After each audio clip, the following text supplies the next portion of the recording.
Isa sa na-miss kong breakfast sa itong lugaw tapos samahan mo pa ng tokwat baboy. For today's vlog, nagising na nga lang ako at mag-isa na lang ako dito sa kwarto. At mukhang natakasan na naman ako ng 3. Kapag weekend kasi ang magdadadi, puyaters. At magagaling para hindi ko marinig dun sa kabilang kwarto sila lumilipat. Sigurado late silang magigising tapos tingnan nyo naman ang weather. Tamang-tama nga ang pagkakakrave ko ng lugaw tapos tokwat baboy. Nagpakulo na muna ako ng pork belly tapos nilagan ko lang ng asin at paminta. Habang nag-aantay din na hiniwa-hiwa ko na tong aking tokwa. Tapos naghiwa na din ako ng bawang at sibuyas. Actually, ang tagal ko nang kinikrave nito. Before kasi sa Pinas, ang bilis-bilis makabili ng mga to. At hindi mo na nga kailangang magluto. Pero syempre, dahil lang sa ibang bansa tayo, kailangan sariling sikap. Habang nagpapakulo ng baboy ay sinimulan ko na ding lutuin itong aming lugaw. Buti na nga lang at meron pa pala dito natirang luya. And then nilagay ko na itong malagkit na bigas. Nag-add din ako dito ng water. And hinalo-halo ko lang. Super bilis lang naman magluto ng lugaw. Okay na yung pinakuluang kong baboy tapos to namang lugaw yung ating papalambutin. Habang nag-aantay maluto, nagprito na ako nitong tokwa. At ito na nga tagtitilamsikan na ang mantika. Diyos ko, paano pa kaya yung pork belly? Yung iba nakikita ko, piniprito nila ng buo yung kanilang tofu. Pero ako kasi mas gusto ko pagprito lahat ng sides. Kahit sa pork belly, mas gusto ko talaga pag lahat ng sides ay malutong. At ito na nga ang pinakamatinding pagsubok. Kumuha na lang ako ng take para hindi siya masyadong magtalsikan. After few minutes, malambot na din tong ating lugaw. Nag-add lang ako ng konting MSG tapos itong asin. At naglagay din ako ng konting kasubha. Mas gusto ko talaga ang lugaw pagka merong hibe kaso medyo mahal talaga dito. And naubusan na din ako ng stock. Finally, ito at ready na nga ang ating lugaw. Diba kamukha din naman ng mga binibenta sa kanto. Tapos ito yung aming egg. Binuksan ko na nga tong aking pinipritong pork belly at kailangan ko kasi siyang baliktadin. And nung nag-brown na siya, dito ko na sila hinango. Tapos kumuha na din ako ng bowl. Nilagay ko lang dito yung pinirito kong tokwa tapos itong baboy. Paghahalo-haluin lang natin sila tapos mamaya lalagay natin yung sauce. Nilagay ko na din yung sibuyas tapos tong hiniwa kong bawang. At ito na nga yung toyo, suka, paminta, tsaka asukal. Tinimpla ko lang siya tapos hinalo ko na din dito sa aking mga pinirito. Kailangan lang i-mix at ito't okay na ang ating breakfast. Dito din bigla na talagang bumuhos ang ulan. Tapos pag-akyat ko, ang twins nandito na sa aking kwarto. At time check, mag-aalas 12 na. Tinatanong ko nga kung ano bang ginawa nila kagabi at sabi ay nag-games daw sila.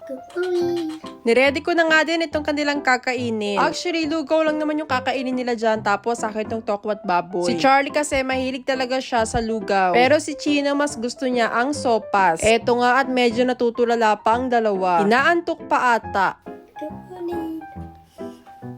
Pinatry ko na muna kay Charlie at ito't napaso pa nga. Gusto ko kasi talaga sa lugaw yung super init. Yung as in nakakapaso. Pinalamig ko naman kaso medyo mainit pa rin daw pala. Ito ngang si Chino ayaw niya kumain today ng lugaw. More on sopas kasi talaga tong batang to. Before sa Pinas, super dali kasi makakabili ka ng sopas, lugaw, champurado, palabok, pansit ng isang bilihan lang. Diba? Hindi mo na kailangan magluto, meron pang nabibiling kakanin. Kumuha na nga lang ko ng hotdog para kahit papano may kakainin itong si Chino. And mamaya na lang siya babawi sa lunch. Nagulat ako kay Charlie kasi naubos niya yung isang tasa ng lugaw. And then after, kumain naman sila ng fruits. Diba? Super sarap ng breakfast namin today. Busog at craving satisfied na naman kami.